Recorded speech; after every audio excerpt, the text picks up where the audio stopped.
Bueno, muy buenas tardes, mi nombre es Alina Bontempo y el día de hoy me gustaría que pensemos juntos qué es el arte hoy, quién lo decide y si todo puede ser arte. Estas preguntas son el punto de partida para esta presentación que busca reflexionar un poco sobre los modos en los que las obras se pueden legitimar, los modos en que las obras producen conocimiento desde una perspectiva epistemológica y por supuesto en el contexto actual, incluyendo los aportes de Dickey, Danton, Coquelin y el análisis de distintas obras contemporáneas que tensionan estas ideas. En las últimas décadas, el arte contemporáneo ha transformado profundamente nuestras formas clásicas de entender qué es una obra de arte, cómo se legitima y cuál es su valor. La llegada de nuevas tecnologías, las redes sociales, los likes, los comentarios y todas estas cuestiones, la creciente participación del público han abierto nuevas preguntas sobre los límites y la validación del arte. Este ensayo analiza la pregunta si todo puede ser arte a partir de obras que cuestionan la autoría, materialidad y legitimidad. Vamos a analizar esta pregunta tomando como caso principal la obra Excellence and Perfections de Amalia Ullmann, que es una performance, después la vamos a analizar más en profundidad, pero es una performance realizada íntegramente en Instagram. Además analizo la conocida fuente de Marcel Duchamp, que inaugura el ready-made y cuestiona la esencia misma de la obra, ¿no es cierto? Every Day, que es de Beeple, es un NFT vendido en $69 millones. Después lo vamos a ver más en profundidad, como le dije, pero bueno, redefine un poco lo que es la propiedad y la legitimación en el arte digital. Selfie Harm de Rankin, Retrato de Ross de Félix González Torres, y abordaré unas ciertas cuestiones específicas o conceptos claves que son la legitimación institucional de Dickey y sus tensiones con la viralidad digital, la participación del público como co-constructor de sentido, la epistemología visual y el conocimiento afectivo de Klimke o de Worth, el paso de teorías fundacionales a teorías del movimiento de Coquelin, que piensan al arte como una experiencia situada. Este tema creo es relevante para la epistemología del arte porque nos permite repensar un poco cómo se construyen hoy los saberes y los sentidos en la práctica artística contemporánea. Estas obras que circulan entre museos, redes, mercados digitales, se estudian desde perspectivas semióticas, epistemológicas o críticas. Y el objetivo por ahí es un poquito reflexionar sobre si estas obras realmente producen conocimiento, generan experiencias sensibles, qué tipo de conocimientos producen si no es el conocimiento clásico y habitual, cuáles son estos nuevos modos de legitimación, explorando también el papel del público, como decíamos, como co-creador de sentido, como un espectador activo, y qué puede hacer el arte hoy en términos de saberes, vínculos y mundos posibles. Bueno, vamos a comenzar por la teoría institucional de Dickey. Dickey propone que una obra no es arte por sus cualidades intrínsecas ni por su belleza técnica o materialidad, sino porque forma parte de lo que se llama o de lo que él llama el mundo del arte. Es decir, porque es un artefacto al que se le confiere el estatus de ser candidato para la apreciación dentro de un sistema cultural compuesto por artistas, críticos, curadores, museos y espectadores informados. Arthur Danto complementa esto afirmando que el arte no es solo su apariencia, sino su contenido simbólico y el significado que encarna, interpretado por una comunidad discursiva.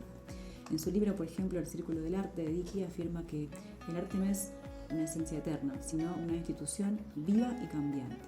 Esto implica que lo que reconocemos como arte depende del contexto social o histórico en el que se inscribe, por supuesto. Un ejemplo paradigmático de esto es La Fuente de Marcel Duchamp, rechazada en su momento por la propia sociedad, que prometía aceptar toda obra presentada. La pieza no consistía en una producción plástica tradicional, sino en un objeto industrial, en este caso un urinario, desplazado de su función y recontextualizado en el espacio expositivo. Está presentada en 1917 y esta obra, firmada como R. Muth, desafió radicalmente las categorías tradicionales, mostrando que el arte conceptual no reside en la técnica ni en la materialidad, sino en su significado contextual y en la validación que le otorga esto que llamamos o que Dickey llama el mundo del arte. Duchamp desplazó la pregunta del qué es el arte hacia el quién lo dice y en qué contexto se legitima, inaugurando ahí un cambio que sería clave para el arte contemporáneo o posterior.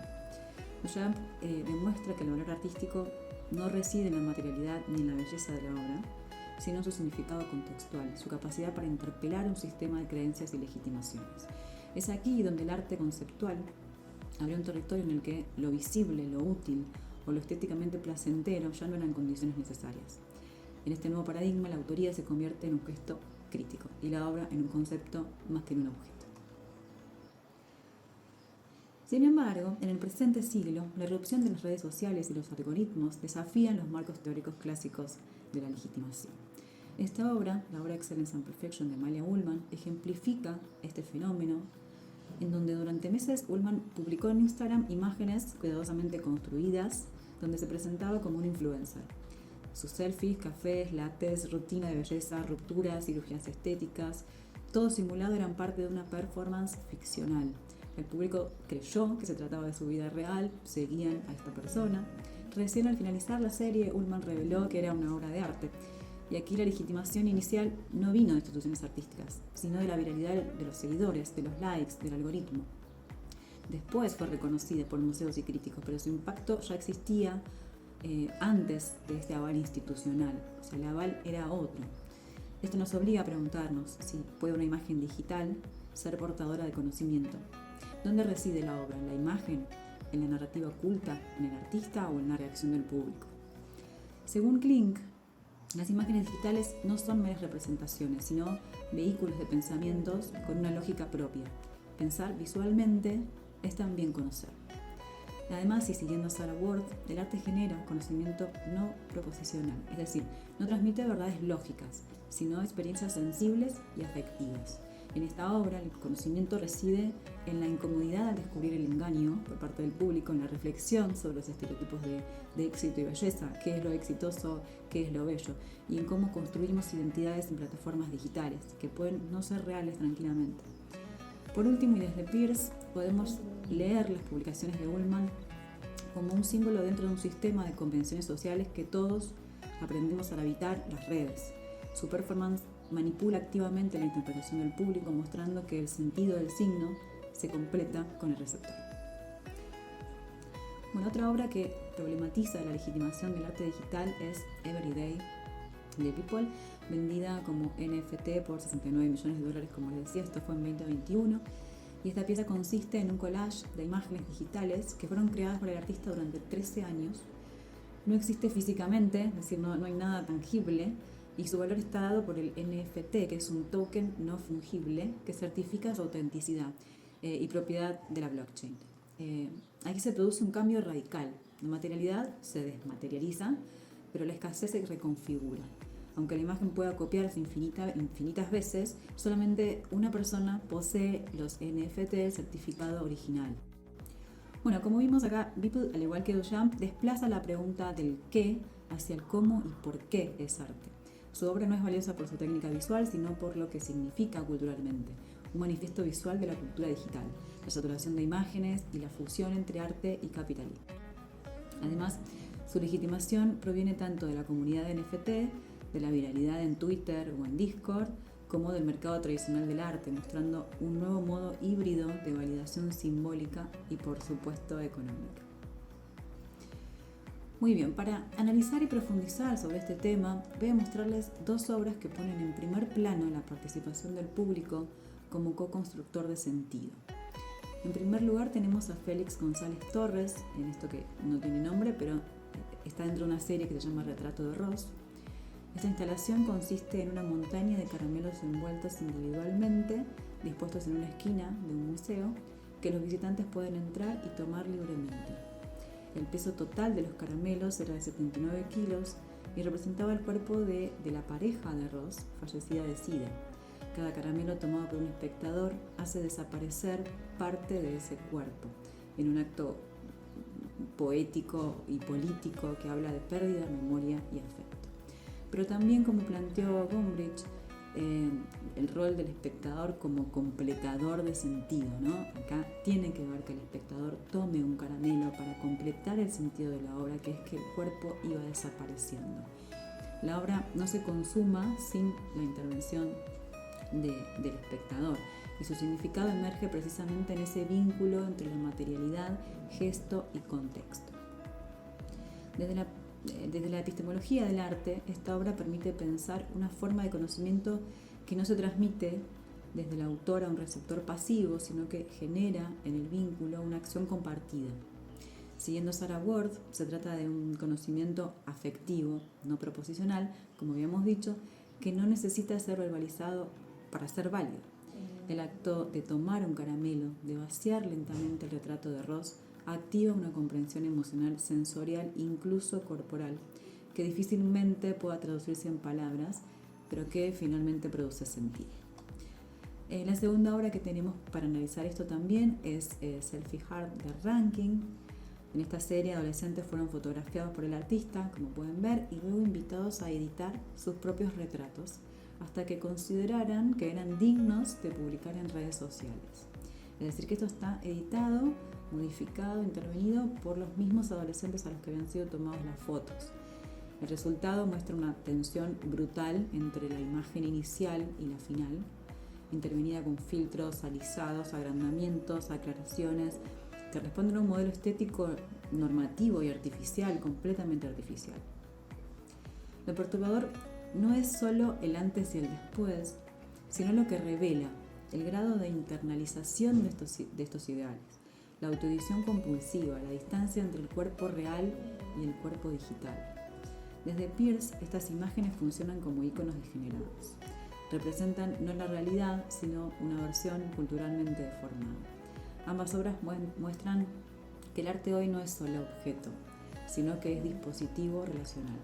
El público no es un receptor pasivo, sino que es un participante activo que completa y resignifica, legitima la obra, tal como sostiene Lotman en su concepto de semiatmósfera, donde el sentido se genera en un campo dinámico de interpretaciones culturales compartidas.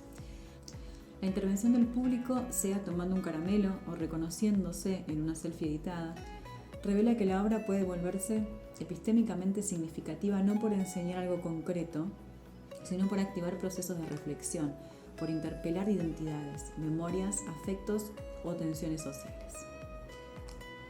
Muy bien, y ahora volvamos a la pregunta inicial. ¿Todo puede ser arte? La filósofa Anna Cauquelin propone repensar el arte desde diversas teorías, fundacionales, combinatorias, de acompañamiento, de envolvimiento. En el contexto actual, digital y participativo, sus ideas ayudan a abordar los problemas de legitimación, sentido y autoría. Por ejemplo, las teorías de acompañamiento dicen que el arte no se define solo por sus atributos formales, sino por la experiencia que genera en el espectador, su cuerpo, sus emociones, deseos, cultura compartida. Teorías de envolvimiento que refieren a los discursos heredados sobre el arte, como el artista genio o la belleza sublime, que circulan incluso en redes sociales como rumores que afectan su legitimación colectiva. Cauquelin propone dejar de preguntar solo qué es el arte para preguntarnos cuándo hay arte y qué relaciones se activan en esa experiencia de arte o artística. Así, obras digitales, performance, efímeras o creaciones con inteligencia artificial no se descartan, sino que se ven como nuevos dispositivos estéticos que abren formas inéditas de ver, hacer y pensar el arte. Y por último, ya dando un cierre reflexivo un poco a las ideas planteadas, el arte contemporáneo ya no se define solo por su objeto, su originalidad o su permanencia, sino por su capacidad de activar sentidos, generar vínculos, conmover, interrogar y crear nuevos modos de ver. Como plantea Cauquelin, el arte no es solo un objeto estático, ni el artista una figura inmutable. Hoy el sentido se construye colectivamente. El público ya no es un espectador pasivo, sino un co-creador y legitimador de la obra. Vivimos en una era post-autoral, donde el arte se vuelve proceso, interacción, afectación y viralidad. Las redes sociales no son solo espacios de exhibición, sino también de legitimación simbólica y disputa de sentidos. A lo largo de todo este recorrido pudimos ir descubriendo que la pregunta ¿todo puede ser arte? Ya nos queda chica. En un mundo saturado de imágenes, algoritmos y discursos, nos podríamos preguntar mejor qué hace el arte hoy, qué modo de ver nos propone, qué vínculos produce, qué saberes moviliza y qué mundos posibles imagina. Estas obras que vimos abren el campo para pensar el arte no como un conjunto cerrado de reglas, sino como una práctica viva, en permanente tensión entre legitimaciones diversas, formas sensibles de conocimiento y, por supuesto, la necesidad humana de significar su experiencia en comunidad. Tal vez en ese paso de la esencia al acontecimiento, del genio al algoritmo, del objeto al proceso, se juega el desafío del arte hoy, imaginar otros mundos posibles. Espero que hayan disfrutado esta presentación y muchas gracias.